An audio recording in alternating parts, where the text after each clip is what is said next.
Dawn, June 23, 1780.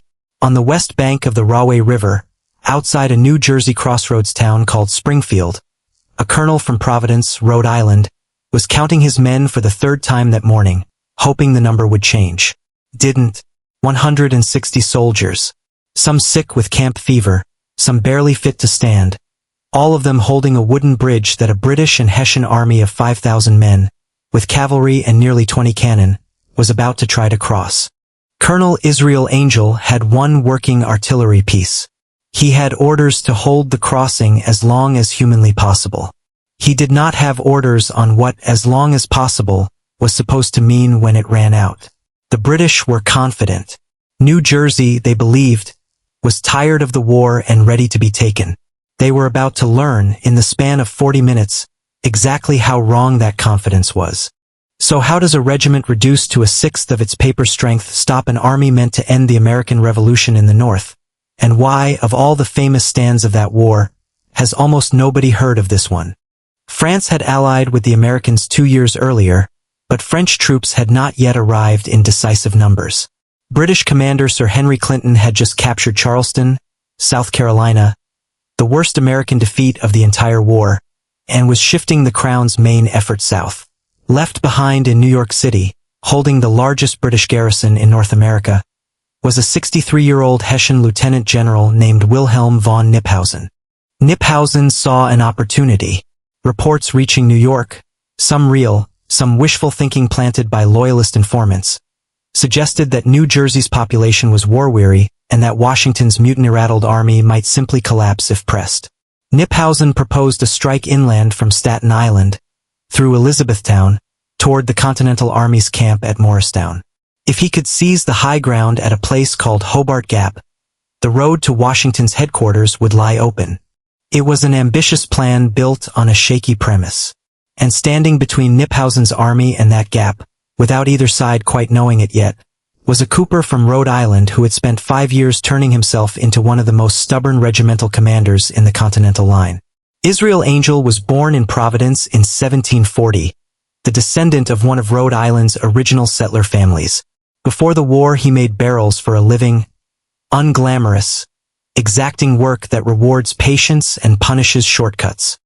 He rushed to the siege of Boston in 1775, became a major, then in January 1777 was promoted to command of the 2nd Rhode Island Regiment after his predecessor was killed. He fought at Brandywine. He fought at Monmouth. His regiment earned a citation for its defense of Red Bank, New Jersey, in 1777, and he wintered with Washington's army at Valley Forge. By 1780, Angel was not a rising star, he was simply reliable. That reliability was about to be tested by a decision that was not entirely his own. On June 7, 1780, Kniphausen made his first attempt, landing 6,000 troops at Elizabethtown Point before dawn and marching inland. He ran straight into General William Maxwell's New Jersey Brigade and a swarm of local militia at a hamlet called Connecticut Farms.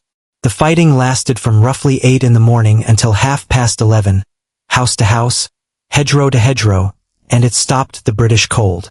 Furious and humiliated, Kniphausen's retreating column burned the village as it withdrew.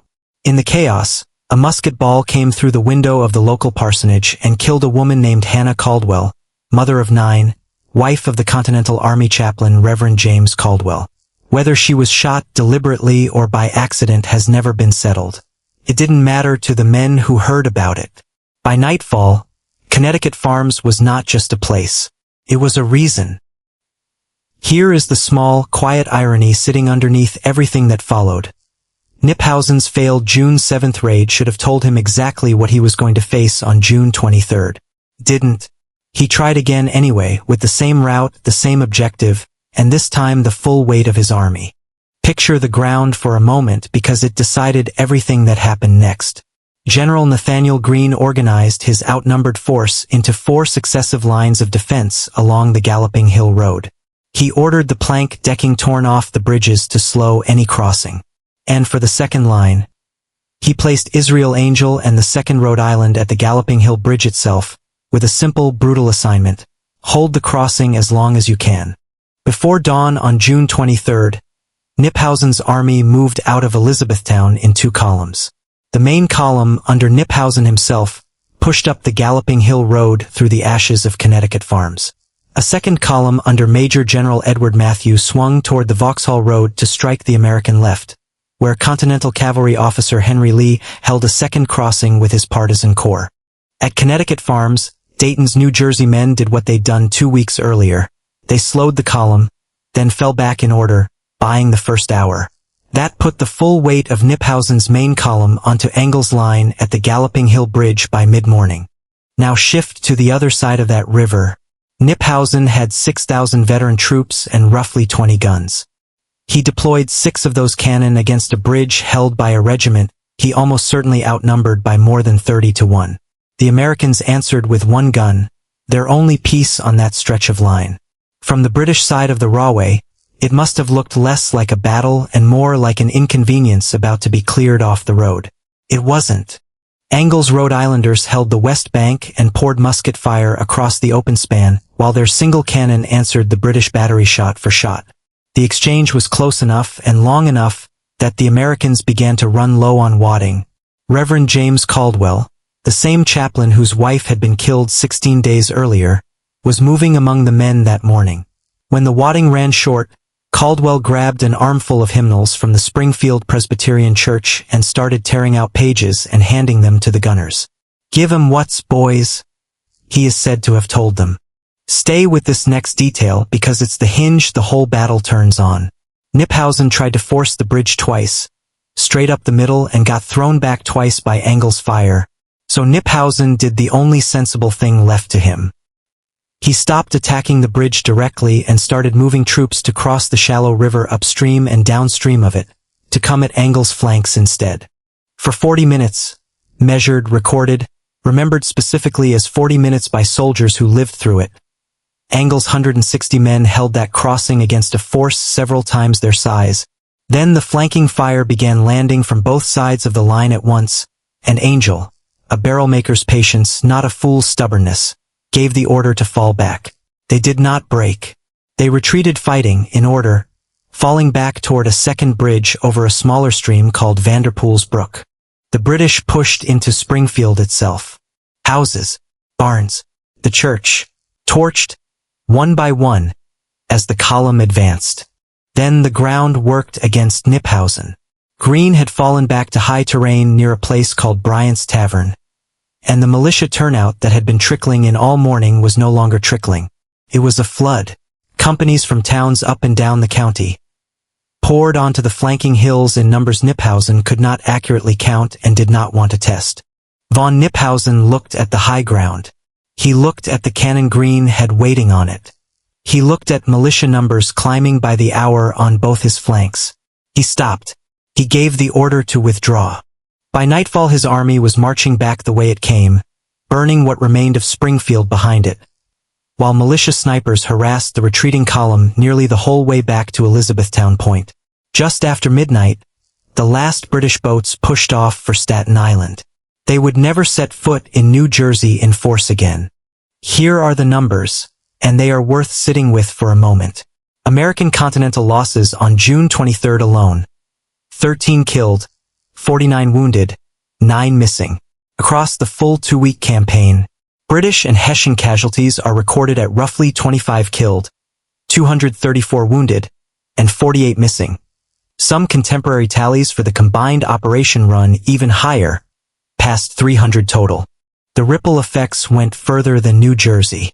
The Battle of Springfield was the last major engagement of the Revolutionary War in the northern colonies. After June 1780, the war's center of gravity shifted permanently south, toward the campaigns that would end at Yorktown 16 months later.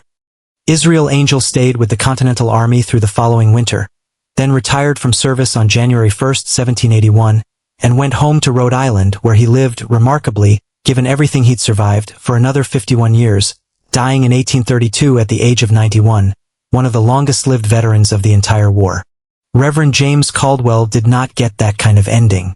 16 months after handing out hymn books at the bridge, on November 24, 1781, Caldwell was shot dead by an American sentry at Elizabethtown Point in a dispute over an inspected package.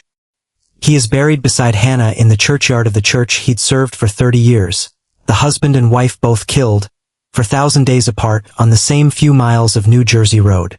Wilhelm von Kniphausen never got another independent field command. He finished the war running the New York garrison, sailed home to Germany in 1782, and spent his final years as military governor of Kassel, dying quietly in 1884.